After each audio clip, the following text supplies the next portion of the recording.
Assalamualaikum warahmatullahi wabarakatuh. Halo teman-teman semua. Perkenalkan, nama aku adalah Muhammad Herdiansyah. Aku adalah selaku ketua kelompok dari mata kuliah pengantar akuntansi kelompok 4 nih, teman-teman. Ya. Di kesempatan kali ini, aku dan teman-temanku akan membawakan sebuah materi yaitu tentang hal-hal dasar dalam akuntansi dan juga standar akuntansi keuangan yang ada di Indonesia. Ya, dalam kesempatan kali ini tentu aku masih mendengarkan teman-teman bahwa aku akan membawakan teman-teman aku, yaitu ada 5 orang. Pertama itu ada Muhammad Azra, kedua ada Muhammad Arsyad, ketiga ada Moza, keempat ada Handia, dan juga terakhir ada Natasha. Kelima lima timku ini akan membawakan materi yang akan mereka sampaikan kepada teman sekalian nih, teman-teman. Tanpa menunggu lama-lama lagi teman-teman sekalian, mari kita dengarkan bersama-sama. Perkenalkan, nama saya Moza Merika Candiana. Di sini saya akan menjelaskan tentang definisi akuntansi dan jenis-jenis perusahaan. Yang pertama itu definisi akuntansi. Akuntansi adalah bahasa bisnis karena akuntansi menyediakan informasi keuangan dan non-keuangan kepada manajer perusahaan, investor, pemerintah, dan pihak-pihak lain yang terkait dengan perusahaan atau stakeholder. Dalam prosesnya, akuntansi merupakan aktivitas yang menganalisis, mencatat, mengklasifikasikan, mengiktisarkan, melaporkan, dan menginterpretasikan informasi keuangan terkait kepentingan para penggunanya. Lalu selanjutnya ada jenis-jenis perusahaan. Yang pertama itu ada perusahaan manufaktur atau manufacturing business. Perusahaan manufaktur adalah perusahaan yang mengolah bahan mentah menjadi barang jadi, contohnya seperti pabrik tas dan pabrik sepatu. Yang kedua ada perusahaan dagang atau merchandising business. Perusahaan dagang adalah perusahaan yang menjual barang tanpa mengubah bentuk, contohnya seperti Indomaret, Alfamart, dan Gramedia. Yang ketiga ada perusahaan jasa atau service business. Perusahaan jasa adalah perusahaan yang tidak menjual barang tetapi menjual jasa kepada pelanggan, contohnya seperti pelayanan kesehatan atau rumah sakit dan jasa konsultan. Perkenalkan, nama saya Muhammad Azra Rambuki. Saya akan menjelaskan materi-materi dari kelompok saya, bagian saya. Berikut videonya. Perusahaan perorangan. Perusahaan perorangan merupakan bentuk perusahaan yang paling sederhana. Perusahaan ini dimiliki oleh satu orang, sehingga apabila perusahaan memperoleh keuntungan atas kerugian, profit or loss, maka seluruh keuntungan akan dinikmati sendiri dan seluruh kerugian akan ditanggung sendiri. Lanjut ke perusahaan persekutuan. Perusahaan persekutuan dimiliki oleh 2 orang atau lebih. Perusahaan ini dimiliki oleh 2 orang atau lebih yang dibentuk atas dasar kepercayaan dalam partnership. Perusahaan perseroan. Kepemilikan perseroan terbagi ke dalam lembar saham. Modal perusahaan diperoleh oleh hasil perjualan saham kepada para pemegang saham atau bisa dibilang stakeholder. Pemangku dalam kepentingan perusahaan bisnis stakeholder. Contoh, pemilik, pemasok, pelanggan, dan karyawan. Pemangku kepentingan perusahaan dapat digolongkan dalam satu dari 4 pemangku kepentingan. Lanjut ke pemangku kepentingan pasar modal atau bisa bilang capital market, stakeholder. Contohnya, pemangku kepentingan dasar modal, bank dan kreditur jangka panjang memiliki kepentingan ekonomi dalam hal pengembalikan jumlah pinjaman dan bunganya yang dibebankan kepada perusahaan. Lanjut, pemangku kepentingan pasar barang atau jasa, produk or service market stakeholder, pelanggan yang membeli barang dan jasa dan perusahaan serta pihak ketiga yang memasok bahan baku untuk perusahaan. Terima kasih. Assalamualaikum warahmatullahi wabarakatuh. Perkenalkan, nama saya Nadia Mulia. Di sini saya ingin menyampaikan materi yang akan saya bawakan, yaitu standar akuntansi keuangan. Pernyataan standar akuntansi keuangan yaitu PSAK adalah standar akuntansi atau pedoman resmi akuntansi di Indonesia yang mengatur cara pencatatan, pengukuran, penyajian, dan juga pengungkapan. Terdapat 5 jenis dalam PSAK tersebut, yaitu yang pertama ada PSAK IFRS, International Financial Report Standard PSAK.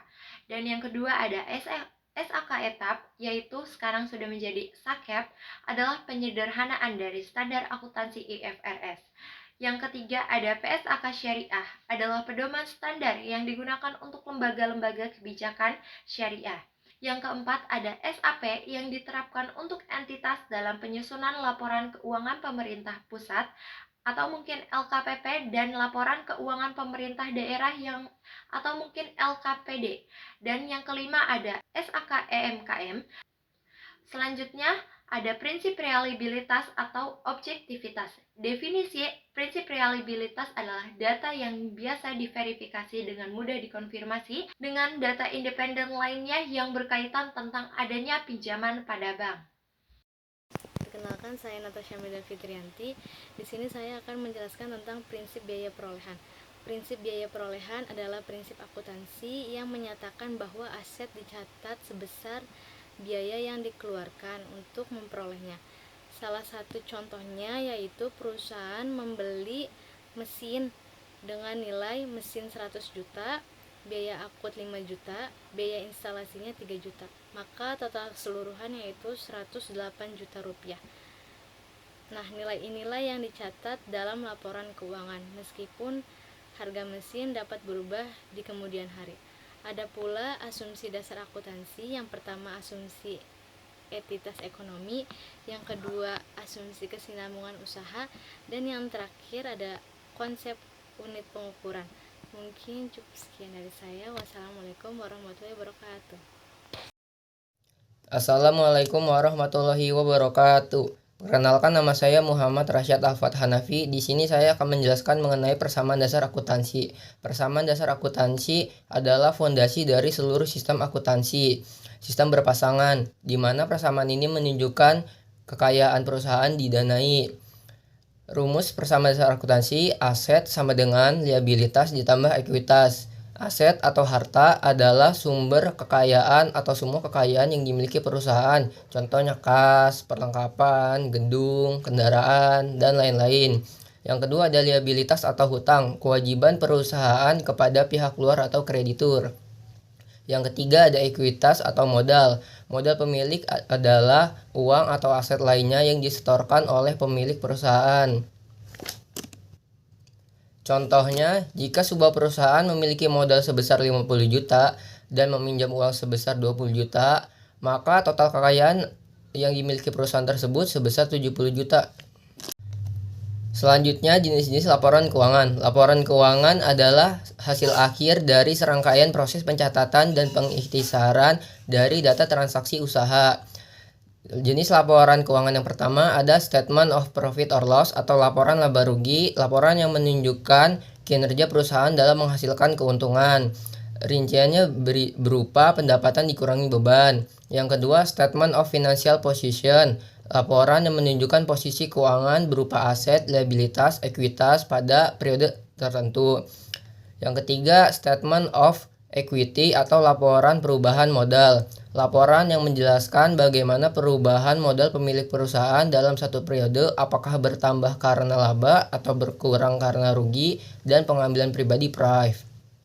Yang keempat ada Statement of Cash Flow atau laporan arus kas, laporan yang menunjukkan arus masuk dan keluar uang yang dibagi menjadi 3 aktivitas: operasional, investasi, dan pendanaan. Yang terakhir ada catatan atas laporan keuangan.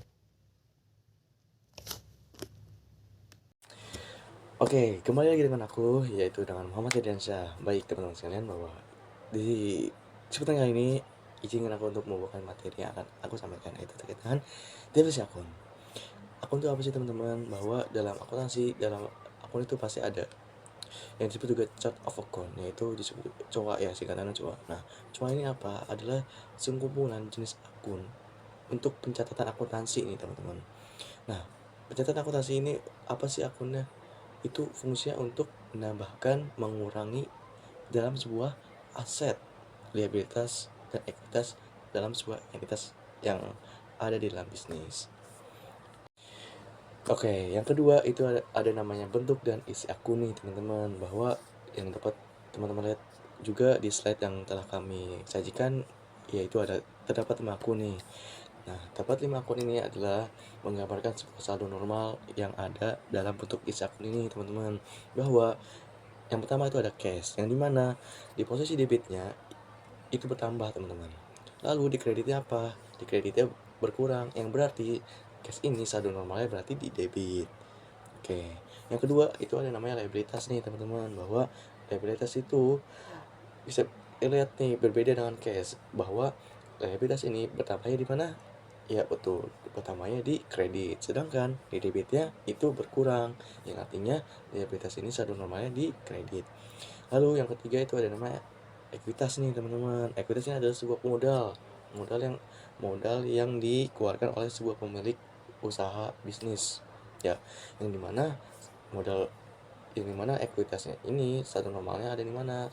Sama kayak liabilitas, saldo normalnya ada di kredit, sedangkan di debitnya apa? Debitnya berkurang, itu. Yang lalu yang keempat itu ada namanya expense, yang dimana expense ini juga dengan beban, yang dimana saldo normalnya berada di debit, berkurangnya di kredit.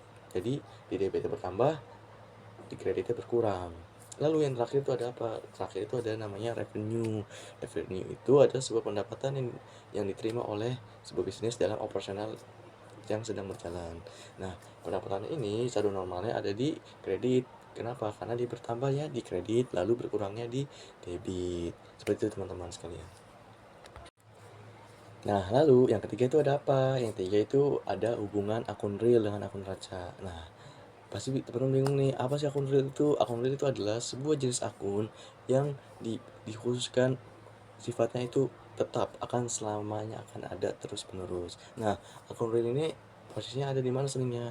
Nah, akun real ini terjadi disajikan pada laporan posisi keuangan nih teman-teman, bahwa terdapat 3 jenis akun real. Yang pertama itu ada aset, liabilitas, dan juga ekuitas.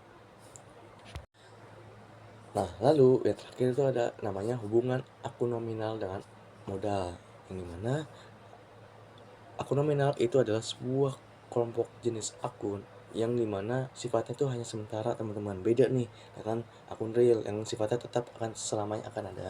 Nah, akun nominal ini sifatnya sementara karena akun nominal ini menyajikan sebuah laporan keuangan yang terjadi pada laba rugi, yang dimana terdapat jenis-jenis akunnya, yaitu terdapat akun beban atau expense, yang kedua ada revenue. Seperti itu teman-teman. Oke teman-teman semua, terima kasih atas kecepatan yang kepada kami. Berakhir sudah atas pemaparan materi yang telah kami sampaikan pada kesempatan kali ini. Mohon maaf atas segala kekurangan yang telah kami sajikan. Semoga dapat diterima dengan baik kepada teman-teman semua. Izin tutup dari kami. Wassalamualaikum warahmatullahi wabarakatuh.